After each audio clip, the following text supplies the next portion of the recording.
वित्त मंत्री निर्मला सीतारमण ने बजट किया पेश। बजट में सरकार की ओर से की गई कई बड़ी घोषणाएं। प्रधानमंत्री कौशल विकास योजना 4 की गई शुरुआत। युवाओं को अंतर्राष्ट्रीय अवसरों के लिए कुशल बनाने के लिए विभिन्न राज्यों में 30 स्किल इंडिया इंटरनेशनल सेंटर किए जाएंगे स्थापित।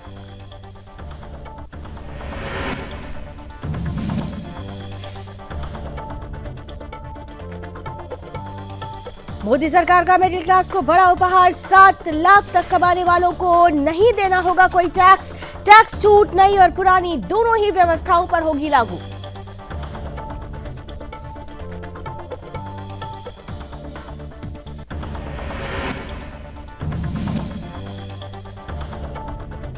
जोशीमठ में चल रहे विकास कार्यों को लेकर उत्तराखंड के सीएम पुष्कर सिंह धामी ने की बातचीत। सीएम धामी ने कहा, जोशीमठ के विकास के लिए राज्य सरकार और केंद्र सरकार दोनों ही तन्मयता से कर रही है कार्य।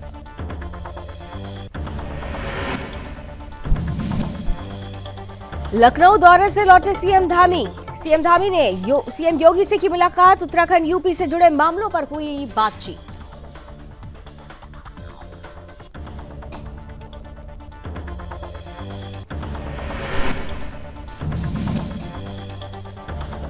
और चारों धामों के कपाट खुलने की तिथि घोषित। 22 अप्रैल से 4 धाम यात्रा की होगी शुरुआत। 26 अप्रैल को खोले जाएंगे केदारनाथ के कपाट। 22 अप्रैल को खुलेंगे गंगोत्री और यमुनोत्री के कपाट।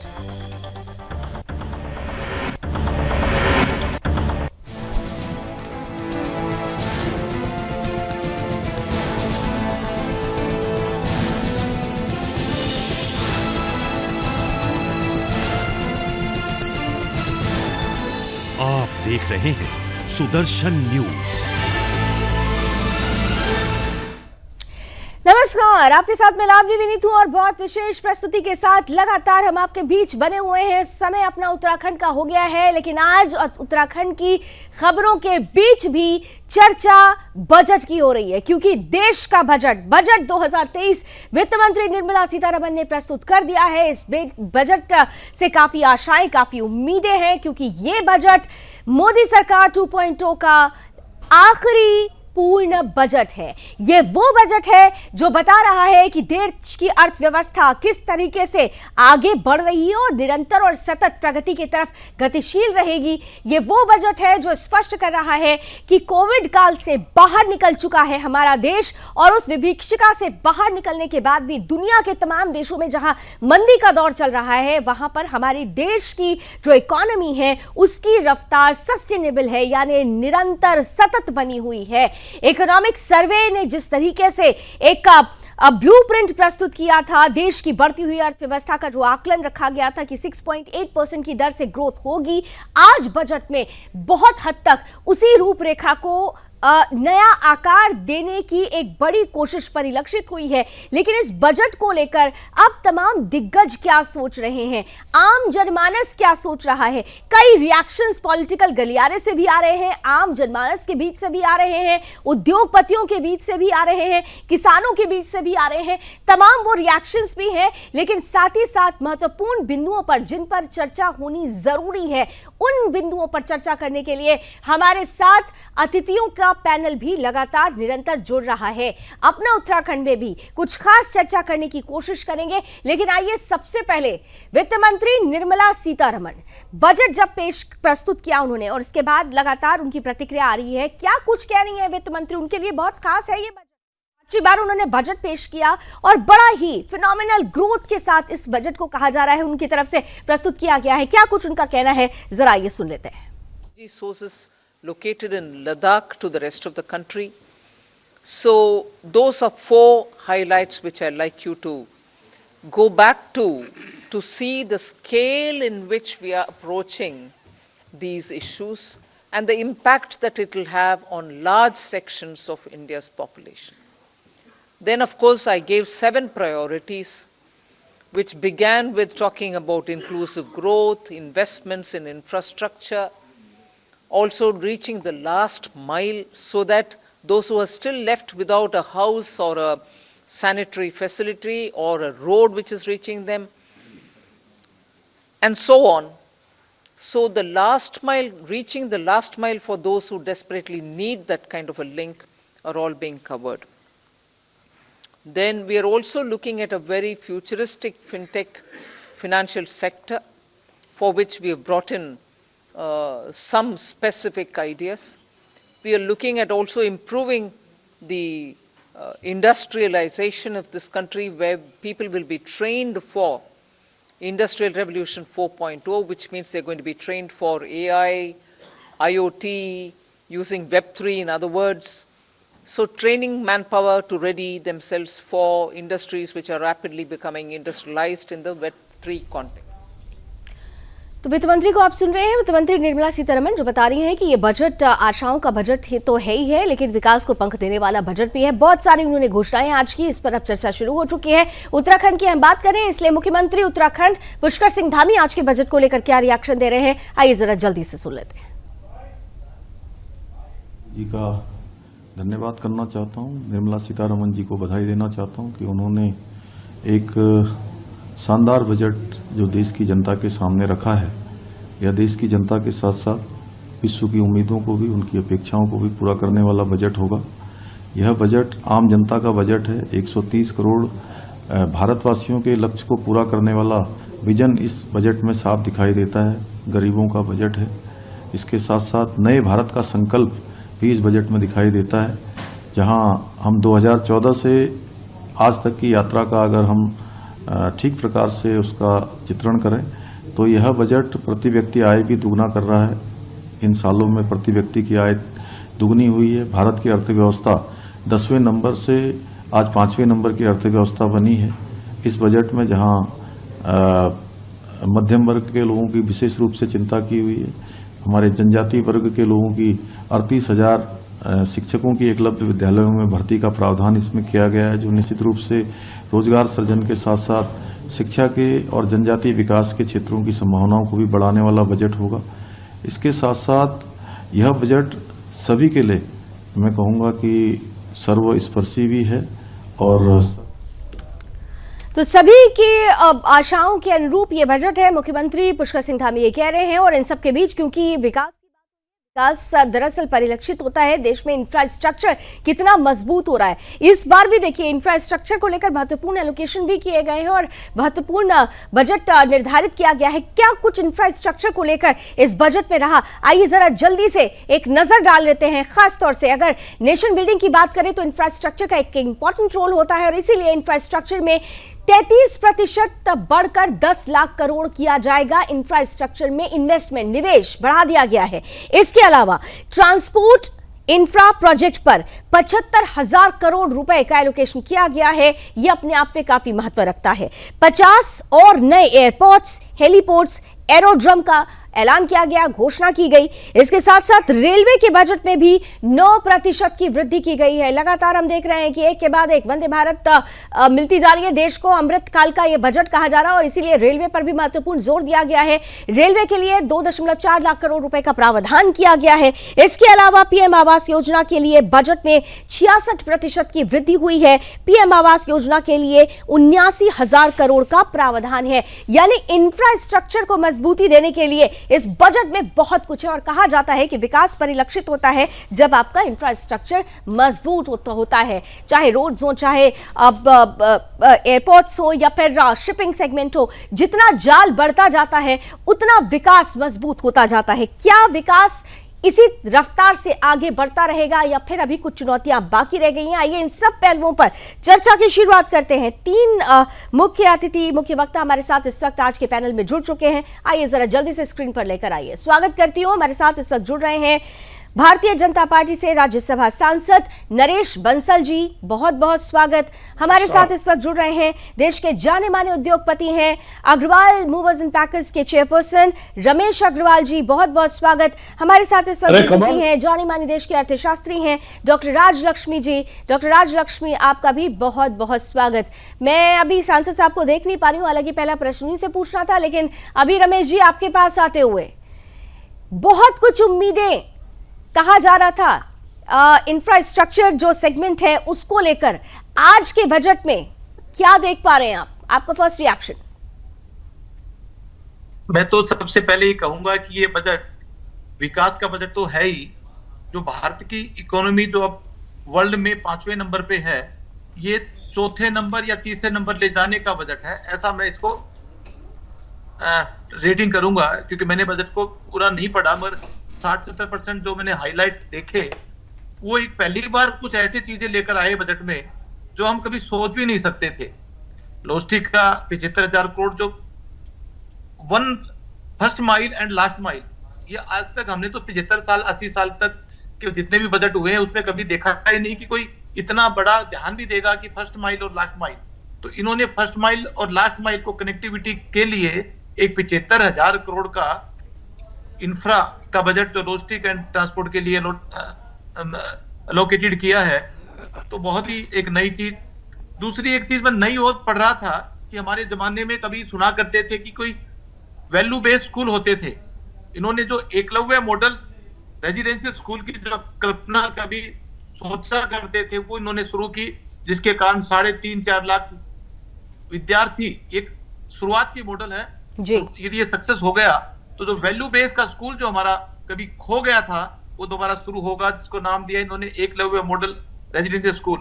इस तरह से एक चीज तो कभी भी सोचा करते, पुअर प्रिजनर, आज भी दिल्ली में 5,000 ऐसे प्रिजनर हैं जिनकी बेल हो चुकी है मगर फिर भी जेल में सड़ रहे हैं। वो सरकार ने उस पर भी ध्यान दिया कि भैया इनकी बेल का पैसा, इनकी सिक्योरिटी का पैसा, इनके फाइन का पैसा वो भी दिया जाए, ताकि यानी सरकार ने जब ये बजट तैयार किया तो हर एक सेगमेंट, हर एक वर्ग को, हर एक व्यक्ति को ध्यान में रखते हुए ये बजट तैयार किया गया है।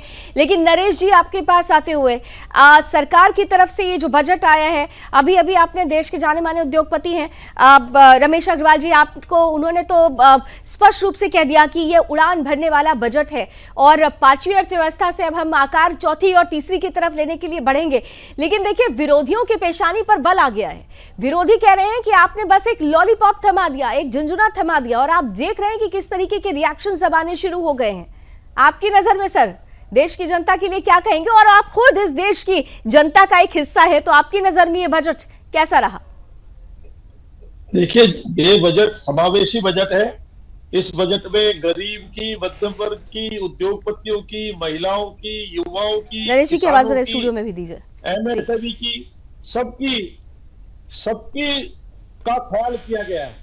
और समावेशी बजट इसी को कहते हैं जिसमें हर एक को इंक्लूसिव किया गया है और हर एक, सबका साथ सबका विकास, सबका विश्वास, सबका प्रयास।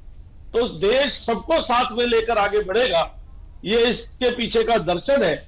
और कोई वर्ग ऐसा नहीं है जिसको इससे लाभ ना हो रहा हो। और देश जो हम अमृत काल का पहला बजट है, उस भारत की नींव को यह बनाएगा जो 2047 में विश्व का विकसित राष्ट्रों में सबसे अग्रणी राष्ट्र होगा। उस लक्ष्य को लेकर के हम चले हैं। नरेश जी वो तो कह रहे हैं कि इस पर महंगाई पर तो आपने कोई बात ही नहीं की। मल्लिकार्जुन खड़गे साहब भी यही बात कह रहे हैं। वो कह रहे हैं कि इतना, अगर तमाम फाइनेंशियल ईयर को देख लीजिए, 2022-23 में ही अगर देख लीजिए तो महंगाई इधर 21 में 6.2% थी, 22 में 5.5% है। तो आपने इसको तो ध्यान में रखा ही नहीं बजट में, ऐसी बातें भी कही जा रही है। नहीं, ये बात उनको क्योंकि कहने के लिए कुछ कहना है। जब ये 10 लाख करोड़ रुपया इंफ्रास्ट्रक्चर पर दे रहे हैं तो आम आदमी के हाथ में पैसा आएगा, खर्च होगा, इकोनॉमी बढ़ेगी। प्रधानमंत्री आवास में 66% की वृद्धि हुई है जी। इसी प्रकार रेलवे में 2,40,000 करोड़ रुपए पहली बार दिया गया है। वंदे मातरम एक्सप्रेस निकल रही है, तो सबको रोजगार भी मिलेगा और महंगाई पर भी नियंत्रण। पूरे विश्व की जो स्थिति है उसमें हमने अपने यहाँ पर इन्फ्लेशन पर, महंगाई पर नियंत्रण रखा है।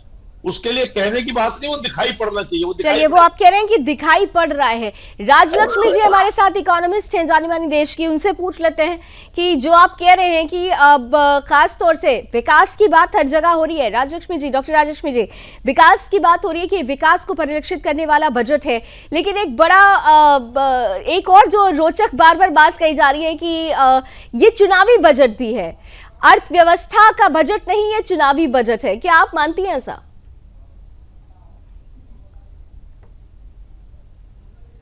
डॉक्टर राजलक्ष्मी,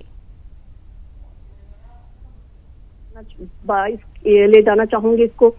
देखिए, पिछले वर्ष का जो बजट था उसमें बताया गया था कि ग्रोथ रेट, विकास का दर रहेगा 8.5%, 8.5%। और इस बार प्रोजेक्ट किया गया है इकोनॉमिक सर्वे में कि वो 6% से 6.8% तक रहेगा। तो लगभग 1.5 से 2% के बीच का आपने विकास दर की गिरावट तो बजट में स्वयं ही कही गई है, जो कि आर्थिक सर्वेक्षण के आधार पर वित्त मंत्री जी ने कहा है। तो इसलिए हम लोग को ये बात स्पष्ट रूप से कहे अथवा नहीं, लेकिन ये स्वीकार करनी ही होगी कि जहां विकास दर जहां जाना चाहिए था वहां नहीं जा रहा है।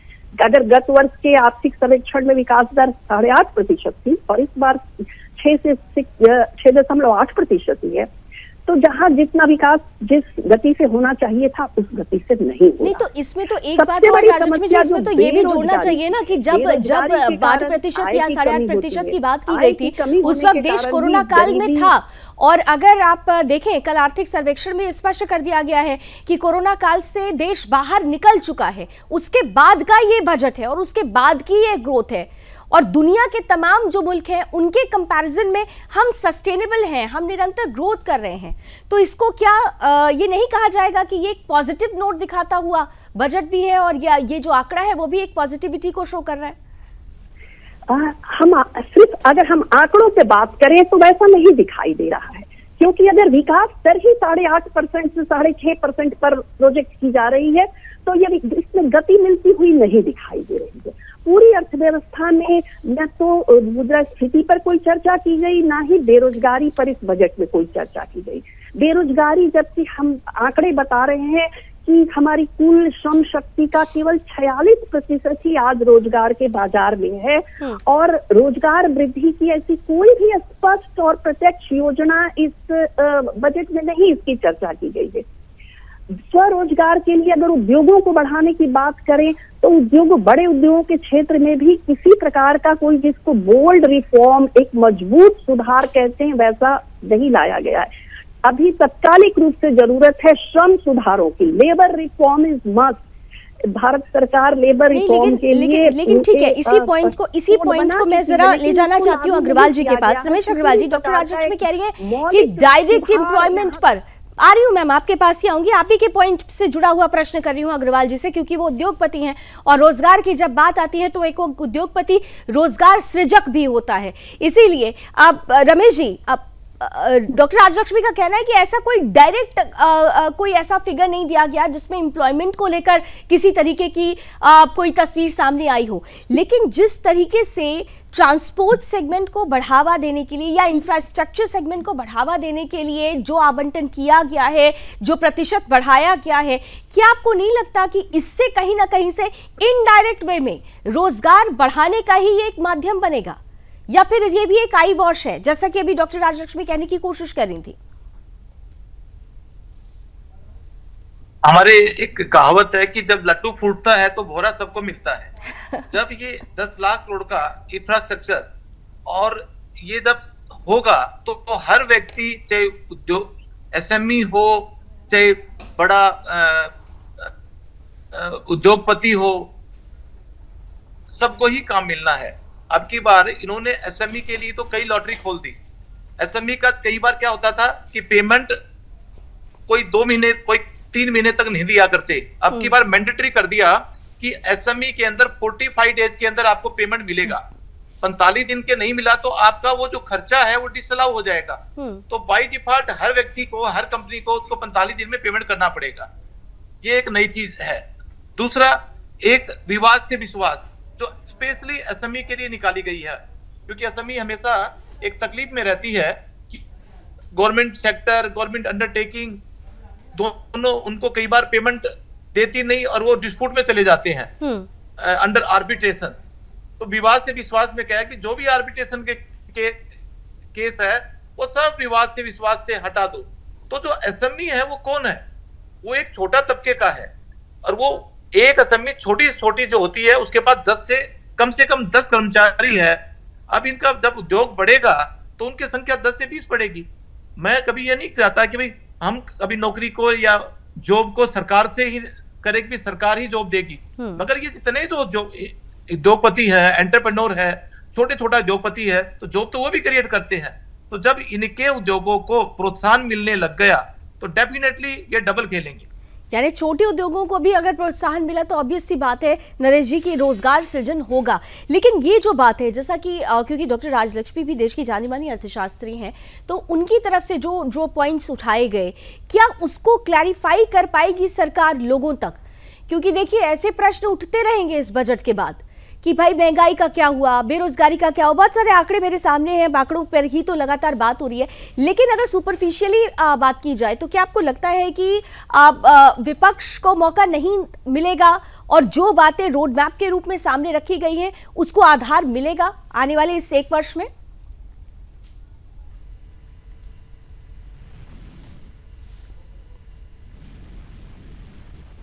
नरेश जी की आवाज। ये क्या लाभ है? जी मेरी आवाज आ रही है? जी जी आ रही है सर, बोलिए। निश्चित रूप से मैं ये पूछना चाहता हूं, अभी बताया गया कि भाई बेरोजगारी पर कोई बात नहीं है, बस 10 लाख करोड़ रुपया जब इंफ्रास्ट्रक्चर पर खर्च होगा तो क्या रोजगार सृजन नहीं होगा? क्या steel industry, cement industry, engineers, JCB, loader, सब प्रकार की चीजें जो उसमें काम में आती है, लेबर, उनको रोजगार नहीं मिलेगा? क्या प्रधानमंत्री आवास में 66% इंक्रीज हुआ है, 79,000 का प्रोविजन हुआ है, वो आवास बनेंगे, गरीबों को और अधिक मिलेंगे, क्या उसमें रोजगार सृजन नहीं होगा? 2,40,000 करोड़ का रेलवे में प्रोविजन हुआ है, क्या उससे नहीं होगा? और युवाओं के लिए प्रधानमंत्री कौशल विकास स्टेज 4 जो योजना प्रारंभ हो रही है, जिससे 47 लाख युवाओं को प्रशिक्षण भी मिलेगा और आगे रोजगार भी मिलेगा। अग्निवीर योजना में उसको EEE में रखा गया है, तो उसके लिए कितनी वो है। कृषि के क्षेत्र में, कृषि, डेयरी, पशुपालन में 20 लाख करोड़ रुपए के लोन देने का प्रोविजन है, तो रोजगार उसमें बढ़ेगा। तो सब प्रकार से चारों तरफ से रोजगार सृजन भी होगा, यानी डॉक्टर राजलक्ष्मी क्लियर है। देखिए ये बात नरेश जी, तो चलिए भारतीय जनता पार्टी से आप कह सकती हैं कि सरकार के प्रतिनिधि है इसलिए इस पर बात करें, लेकिन आपने अब रमेश अग्रवाल जी को भी सुना, उनका भी यही कहना है कि भाई इंफ्रास्ट्रक्चर में अगर आप इन्वेस्ट करते हैं, इंफ्रास्ट्रक्चर को मजबूती देते हैं तो रोजगार को तो अपने आप पुशअप मिल जाएगा।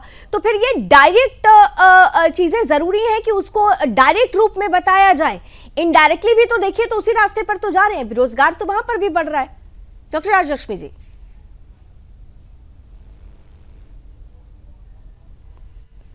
इंफ्रास्ट्रक्चर में आप लोग जिसकी चर्चा कर रहे हैं जी, तो निश्चित रूप से रोजगार मिलता है और निश्चित रूप से आधारभूत संरचना का विकास होता है, तो वो देश के विकास के लिए हर तरह से सहयोगी होता है। लेकिन उसका प्रयोजन ये नहीं होता है वास्तव में। कैपिटल ये सब जो गवर्नमेंट जो इंफ्रास्ट्रक्चर पे खर्च कर रही है, उसका प्रयोजन होता है कि इससे क्राउडिंग इफेक्ट होगा, यानी प्राइवेट इन्वेस्टमेंट, निजी निवेश आएगा, निजी पूंजी आएगी बाजार में। विकास तब तक नहीं होगा जब तक निजी क्षेत्र विकसित नहीं होगा, और इस पब्लिक एक्सपेंडिचर से, इस इंफ्रास्ट्रक्चर के डेवलपमेंट से निजी क्षेत्र का निवेश प्रोत्साहित होना चाहिए, जो कि नहीं दिखाई दे रहा। इसके साथ ऐसा कोई भी प्रावधान नहीं किया गया है जिससे ये सुनिश्चित हो सके कि निजी निवेश आ सकेगा, आकर्षित हो सकेगा, जो अभी तक नहीं हो पाया है। यहाँ ये समस्या मामूली नहीं है, समस्या 54% वर्क फोर्स को जॉब मार्केट में लाने की है। रोजगार के बाजार से जो 54% हमारी काम करने लायक जो आबादी है, हिंदुस्तान दुनिया का सबसे बड़ी जनसंख्या वाला देश है और हमारा देश में एक सबसे बड़ी युवा जनता की संख्या है हमारे देश में, यंग पॉपुलेशन हमारा सबसे ज्यादा है, उसको रोजगार देने की बात हो रही है। और वो ये संख्या इतनी बड़ी है कि अगर इसका 54% अभी तक रोजगार क्षेत्र के बाहर है, तो वो बिल्कुल मामूली सुधारों से नहीं इस समस्या का समाधान हो सकता है। इसके लिए मूलभूत क्रांतिकारी, जिसको बोल्ड रिफॉर्म कहते हैं, उसकी जरूरत होगी, और वैसा कुछ मुझे इस बजट में नहीं दिखाई दे रहा है। रमेश जी, बोल्ड रिफॉर्म की बात वो कर रही है, निजी जो निवेश है उसको अभी बहुत प्रोत्साहन नहीं मिल पा रहा है इस बजट का, अगर डॉक्टर राजलक्ष्मी जी जो आकलन कर रही हैं, आप क्या सहमत हैं इससे? मैं नरेश जी में आ रही हूँ, नरेश जी मैं आपके पास आ रही हूँ, रमेश जी से ये जरा आंसर ले लेती हूँ, क्योंकि देखिए नरेश जी आप क्योंकि वो रमेश जी उद्योगपति हैं और सारा का सारा जो मामला है वहीं पर जाकर अटक रहा है। आप बोलेंगे तो राजलक्ष्मी जी कहेंगे कि सरकार का बजट है, आप रिएक्शन दे रहे हैं, इसलिए मैंने इस पर रिएक्शन रमेश जी से मांगा। जी रमेश जी। देखो, डॉक्टर राजलक्ष्मी जी का अपना एंगल होगा सोचने का, मगर मैं जो एनालाइज कर पा रहा हूँ एज ए उद्योगपति, इस बजट के बाद जो हमारे पास 1 बजे से मैसेज आने शुरू हो गए थे और वो सब कोई व्यक्ति ऐसा नहीं मिला जो इसको ये कहा होगा कि यार की बात तो मर गए या बड़ा बोर वाला बजट हुआ। हर व्यक्ति अपने एक्सप्रेस कर रहा था कि चलो बहुत अच्छा निकलेगा ये 2023, सारे रिपोर्ट भरे कर देंगे। तो ये सारी चीजें देखने से मेरे को इतना महसूस हो रहा है कि ये एक हमारा खुशहाली का बजट है।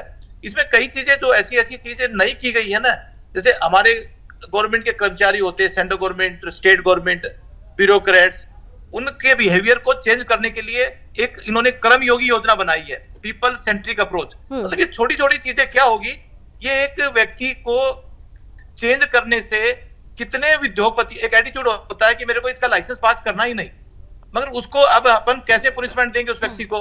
तो सरकार ने कहा कि इनका बिहेवियर चेंज करो, कि जैसे आजकल के नए बच्चे पढ़े होते हैं, कभी झूठ नहीं बोलते। इसी तरह जो पुराने जो है उनका बिहेवियर कोई क्लासेस लेकर बड़े बड़े उनको मतलब ऐसे जगह देकर they are trying to change them. तो इस तरह से जब ये चेंज होना शुरू हो जाएगा तो ऑटोमेटिक उद्योग बढ़ेंगे। उद्योगों को क्या है, उद्योगों को ये हर्डल कौन रोका हुआ है, ये तो ब्यूरोक्रेसी है उसने रोका हुआ है। तो इन्होंने देखो कैसे किस ढंग से सोचा, जब हम सोच भी नहीं सकते थे कि ऐसी भी कोई बजट के अंदर हर्डल्स को हटाने की, जी हर्डल्स को हटाने की बड़ी कोशिश की गई है। नरेश जी अब आपके पास आ रही हूँ कि हर्डल्स को हटाने की बहुत बड़ी कोशिश की गई, और जब हर्डल्स हटेंगे तो ऑब्वियस सी बात है विकास भी है, रोजगार भी है। लेकिन इस बजट में क्योंकि हर बार ये बड़ा महत्वपूर्ण है, नरेश जी ये सवाल आपसे मैं कर रही हूँ, बड़ा महत्वपूर्ण है क्योंकि जब भारतीय जनता पार्टी की सरकार बनी थी और पहले भी ये मन में एक परसेप्शन बना लिया गया था कि ये दरअसल अर्बन सेक्टर की पार्टी है, अर्बन एरियाज को ज्यादा ये ध्यान देते हैं, उधर के वोटर्स ज्यादा आते हैं, जबकि हमारे देश में 65% अगर पॉपुलेशन की बात की जाए तो वो ग्रामीण इलाकों से आती है। आपने जो भी बजट अब तक सामने रखा है, लगातार ये देखा गया है कि उसी ग्रामीण सेक्टर को ज्यादा ध्यान में रखकर बनाया गया, लेकिन इस बार यहां पर समेकित रूप दिखाई दे रहा है। क्या आपको लगता है कि ये बजट भी उस 65% को पूरी तरह से सेटिस्फाइड कर लेगा जिसका जिक्र मैं कर रही हूं, जो ग्रामीण क्षेत्र की जनता है खास तौर से? निश्चित रूप से ग्रामीण क्षेत्र में, जैसे मैंने बताया कि 20 लाख करोड़ रुपए का कृषि क्षेत्र में ऋण देने का बढ़ाया गया है और सब प्रकार की सुविधा है, उसमें सब्सिडी भी बढ़ाई गई है खाद आदि में। तो ग्रामीण क्षेत्र को ही उभारने के लिए किया है।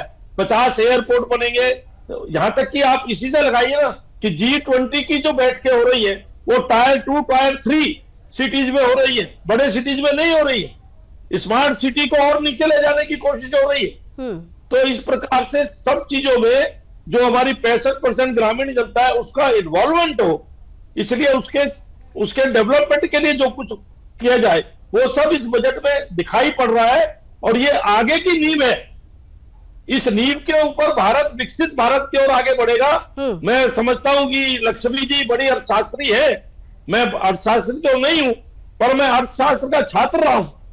मुझे समझ में यह नहीं आ रहा कि जब सारी चीजें, उन्होंने कहा प्राइवेट इन्वेस्टमेंट नहीं आएगा, जब 10 लाख करोड़ रुपया इंफ्रास्ट्रक्चर पर खर्च होगा तो क्या स्टील इंडस्ट्री गवर्नमेंट लगाएगी? क्या सरिये की इंडस्ट्री गवर्नमेंट लगाएगी? क्या सीमेंट की इंडस्ट्री प्राइवेट इन्वेस्टमेंट नहीं आएगा? जी बिल्कुल। तो सारा रेलवे में 2,40,000 करोड़ खर्च होगा तो किसके पास जाएगा? प्राइवेट इन्वेस्टर आएगा उसको सप्लाई चेन, और प्राइवेट इन्वेस्टर आएगा तो निश्चित रूप से फिर रोजगार बढ़ेगा। रमेश जी आपका समय थोड़ा सीमित है, लेकिन एक आखिरी कमेंट रमेश जी आपसे ले लेती हूँ क्योंकि मुझे याद आया कि पिछले वर्ष जब बजट पर चर्चा हो रही थी और आपने कहा था देखिए लॉजिस्टिक पर सबसे ज्यादा ध्यान देने की जरूरत है, और आपका क्योंकि बिजनेस भी मूवर्स एंड पैकर्स का है, बहुत महत्वपूर्ण लॉजिस्टिक पर जरूरी था कि सरकार उस तरफ ध्यान दे। बीते एक साल से और आज जब हम आज के बजट की चर्चा कर रहे हैं, क्या आपकी आशाएं पूरी हुई रमेश जी? काफी हद तक we are very near to जो, और आगे आप क्या चाहते हैं ये भी बता दीजिएगा जल्दी से। दूसरा, और यदि एक गाड़ियों का स्क्रैपिंग के लिए अभी तक कोई पॉलिसी नहीं थी, पॉलिसी तो बनी थी मगर कोई बजट नहीं था। इस बजट में जो पोल्यूटेड व्हीकल्स है उनको स्क्रैप करने के बाद जो पैसा मिलेगा वो निर्धारित कर दिया गया है। तो अब जो हमारी पुरानी गाड़ियां जो चलने लायक नहीं थी, एक्सीडेंट करती थी, वो हम इमीडिएटली, अब देख लेना कल के बाद स्क्रैप पॉलिसी बनते ही ये स्क्रैप होनी शुरू हो जाएगी। और जब पुरानी गाड़ियां स्क्रैप होगी तो कितनी नई गाड़ियां बिकेगी आपको वो अनुमान भी नहीं लगा सकते हैं। जी चलिए, तो कुल मिलाकर अगर देखें तो डॉक्टर राजलक्ष्मी भले ही थोड़ा सा असहमत है, लेकिन अभी रमेश जी की सहमति है कि ये बजट काफी अच्छा उड़ानों वाला बजट है। Thank you so much Ramesh ji, आपने हमारे लिए समय निकाला। और हमारे साथ नरेश जी और अर्थशास्त्री डॉक्टर राजलक्ष्मी जी जुड़ी हुई हैं, और इसी के साथ साथ हमारे साथ एक और नए अतिथि जुड़ चुके हैं, जाने माने चेहरे हैं, आर्थिक मामलों के जानकार हैं और केंद्रीय मंत्री नितिन गडकरी जी के आर्थिक के सलाहकार भी रह चुके हैं। और महत्वपूर्ण रूप से जब भी अर्थव्यवस्था की बात आती है और खासतौर से इंफ्रास्ट्रक्चर की बात आती है, तो ये एक चेहरा देश के पटल पर सबसे पहले चमकता है, उनका विजन चमकता है। वैभव डांगे जी हमारे साथ जुड़ चुके हैं। वैभव जी, आपका भी स्वागत करती हूं, लेकिन आपके पास प्रश्न लेकर आऊं उससे पहले एक छोटा सा ब्रेक मुझे लेना पड़ेगा। आप तीनों के साथ फिर से नए दौर की चर्चा की शुरुआत करेंगे, लेकिन एक छोटे से ब्रेक के बाद आप कहीं मत जाइएगा, बने रहिए सुदर्शन न्यूज में।